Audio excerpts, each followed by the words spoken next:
gaslight yourself anytime intrusive thoughts come in. I know, it sounds really wild, but hear me out. If you start to think about yourself and you're headed to go to the gym, once I go to the gym, how long is it going to take for me to see the results that I'm hoping to see? And this is going to be like a lifelong thing, right? So therefore, are you going to be able to sacrifice that much time to not only get the goal body that you're looking for, but also continue to keep it up?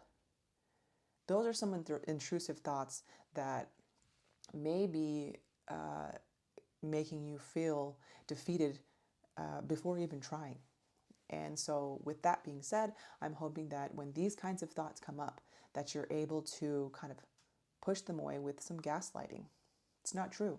It's simply not true. Not only is it not true, but sometimes those thoughts aren't even yours. There are limited beliefs or thoughts that you've heard from your loved ones and your family members, and it's time to feed your mind with things that you would rather experience. So, that being said, what are some things that you want to experience? Another intrusive thought could be, who is going to want to be my friend even though I've got so many things going on? I have, I've got kids, I've got a family, I've got a husband, I've got all of these things going on, and who wants to be friends with someone that isn't really available all the time? That is an intrusive thought. Why is it an intrusive thought? Because if a friend really cares for you or cares about you, they're going to be open and available to meet you when you are available. And no matter how much time you guys spend away from each other, when you guys reconnect, it's going to be as if nothing ever changed. So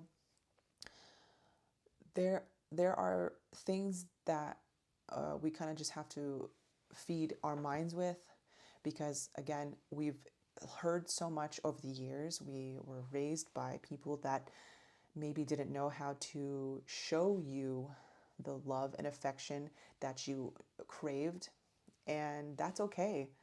They weren't equipped with what you needed. And so, that being said, you are the one that's going to be equipping yourself, and that's pretty awesome. And if you have kids, that's even cooler. Why is that? Because that means you're learning to not only provide yourself with what you've craved for so long, your kids are going to start to see the shifts in you. Your kids are going to start to see you feeling more at ease, more comfortable with yourself, maybe a little bit more expressive, maybe a little bit more inspired or energetic. And it will get a little weird sometimes. And by that, I mean your kids may think, what's up with mom? Why is she being so silly? Why is she being so funny? And you're just gonna have to, yeah, feed yourself again in your mind. My kids think I'm crazy. That's an intrusive thought.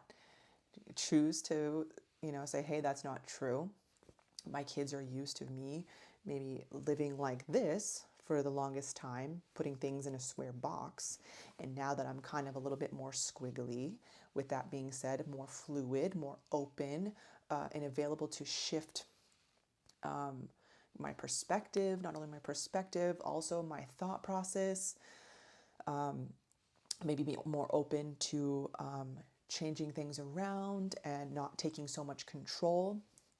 Gaslighting those intrusive thoughts will help during this transition of you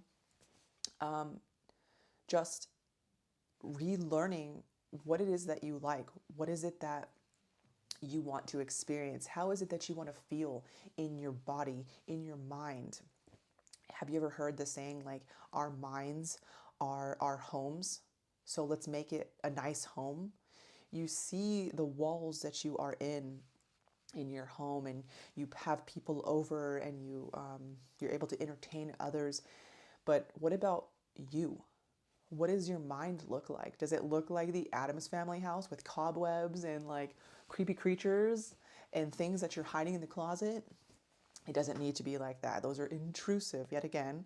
So get the duster out and clean those cobwebs and start to unpack those intrusive thoughts that are stopping you from reaching your highest potential, and watch things shift in your life. Feed your mind with what you want to experience rather than continue to loop and play back those thoughts that are there to kind of bring you down, keep you down, and staying with what you're experiencing right now. So if you're not comfortable with what you see right now, whether it's in the mirror, whether it's with your friendships or your relationship, or even your relationship with your children, feed your mind with what you would rather experience and watch things shift.